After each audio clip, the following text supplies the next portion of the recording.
Well, it all sounds very simple when it's put like that. Let's talk to Zoe Harcombe, who's a nutritionist and author of The Obesity Epidemic. She joins us from Cardiff, and also here in the studio we have Dr. Ahmed, a consultant surgeon specialising in weight loss surgery. Thank you both for joining us. Zoe Harcombe, first of all, is it about education or is it about action like fat taxes? I absolutely disagree with the fat tax. That is the last macronutrient that we should be taxing. I would love to see the government tax processed food primarily and sugar particularly, but the UK is actually deficient in fat-soluble vitamins A, D, E and K, and we actually need to be eating more fat, more real food, the stuff that we evolved to eat. How do you get people to eat 10% less than they're currently eating? Because that's what we're hearing today, that basically the Department of Health says most adults in our country are eating about that amount of calories more than is necessary. Well, if you do a back of the envelope on the 5 billion calories that they've put in the press release today, with 60 million people in the UK, that's about 83 fewer calories per person per day. So it's not 10%. And as the Chief Medical Officer said, they are actually increasing the calorie intake at the same time, which is a very confusing message. But we know that eating less does not work. There is a very well-worn statistics, 98% of diets fail. Those are only diets that try to create a calorie deficit.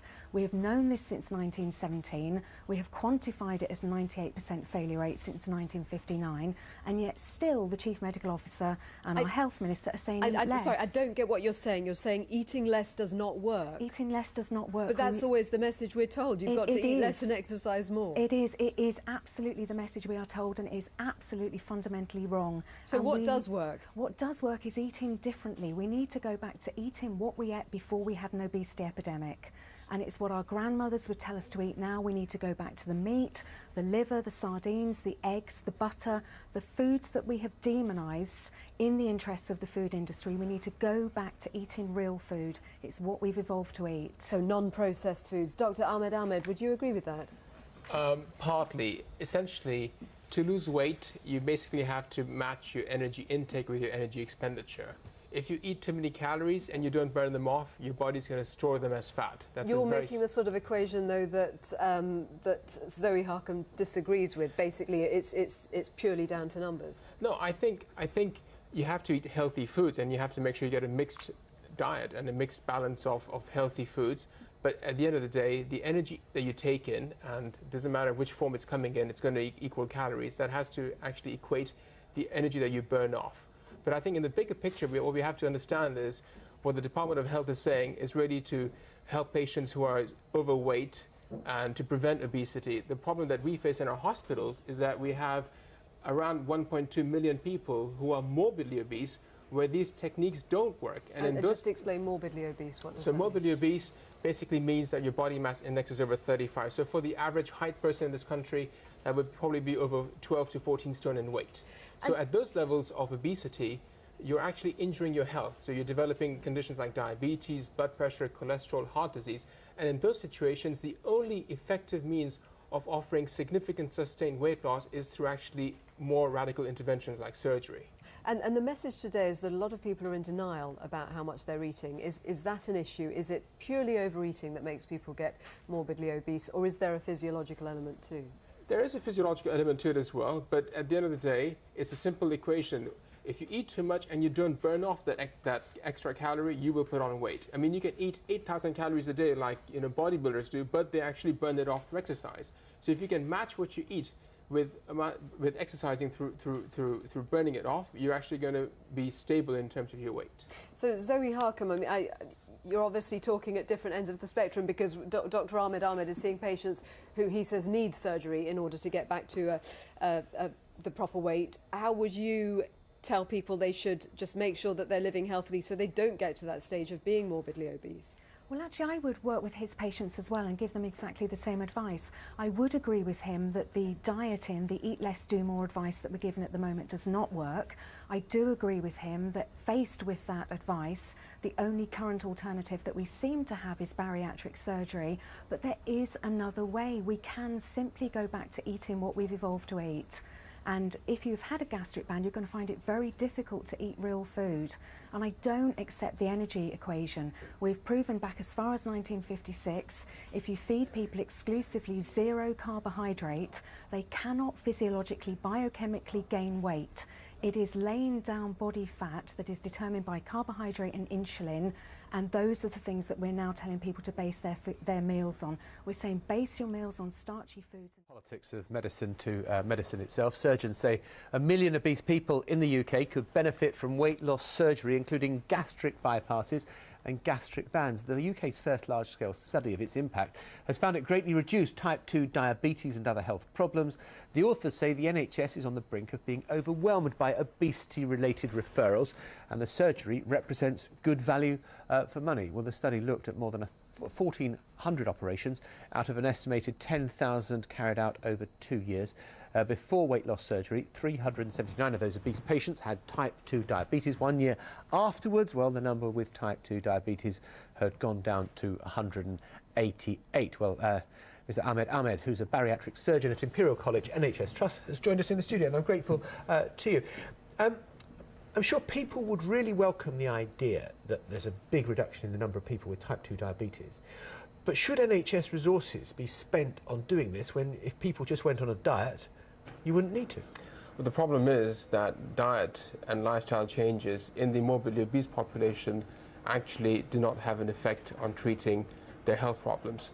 When you reach a state of severe obesity, numerous studies have shown that weight loss surgery is the only effective means of providing long-term sustained weight loss and therefore improvement in health. Why? Why if people get grossly obese, can they not deal with the problem? It just does not work. It's easy to diet, absolutely. Everybody can diet, but the weight loss is only short-term. And as soon as you stop dieting, you regain the weight, and hence your problems return. It's like asking you, for example, to hold your breath for 10 seconds. You can do it, but can you hold your breath for 10 minutes? But seeing as it is a condition that has been imposed, I'm just interested in the sort of the science of it, if you like. I mean, I can understand that psychologically people might find it difficult to keep on, but if you know, there's no great mystery to dieting. If you eat less and exercise more, you will lose weight. Yes, that is true, and that works for moderately overweight people. But when you reach a stage of obesity, and remember, we're talking about people with a body mass index over 40, so this is, on average above 15, 20 stone in weight. It is next to impossible to get weight loss from dieting, which is going to be maintained. It's this problem with dieting is that the effects are only temporary. So if you have this surgery, what does it actually do? Well, it depends on the kind of operation we do. There are many different kinds, but in general terms, what we do is we change the shape of the stomach, make it smaller, and that in turn reduces the amount of calories that can be taken in. At the same time, various hormonal changes are happening as well from the surgery, which actually alters your hunger levels and also your fullness levels after you eat food. I hate to draw a sort of parallel with banks, which seems a really odd thing to do, but the kind of whole issue of moral hazard. If you think, oh, I can just eat and eat and eat, and frankly, then I'll just get some surgery and it will get sorted out, then you don't take any moral responsibility yourself. I just wonder whether you think there is an ethical, moral issue there. No, I don't think so, to be honest with you. I think patients who suffer from obesity is actually a disease. It's like, you could say it's like cancer or heart disease, and it should be treated in equal terms. And the best thing, of course, with treating obesity is that by treating one thing, you actually improve a myriad of other conditions, diabetes just being another one of them. And I suppose, in brief then, it means that it's a very cost-effective operation, because, frankly, you're saving the NHS money on a whole pile of other things. Indeed, and that's been shown in this report. The direct cost of treating health-related problems from obesity is about £5 billion a year to the NHS. Just to give you an example, the treatment cost of diabetes are £3,000 a year per patient.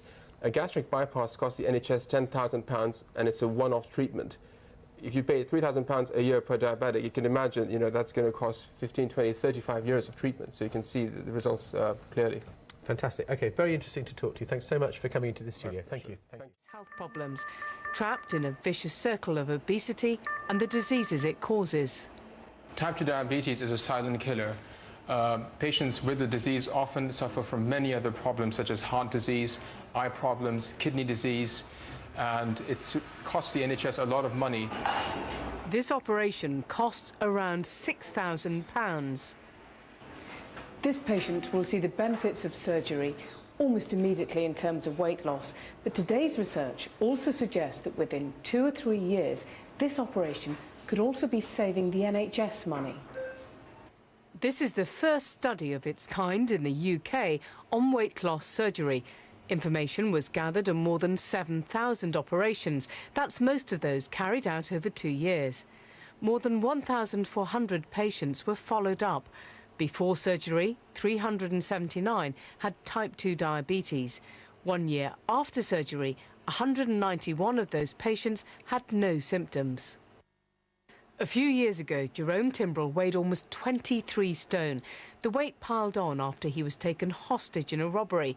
He started eating compulsively and even with counselling couldn't stop. Now, after surgery, his old clothes look like another man's wardrobe and the warning signs for diabetes have disappeared. It changed my life and it was wonderful, and if they hadn't have done it, then I would have been sat there, I would have been 25, 30 stone now.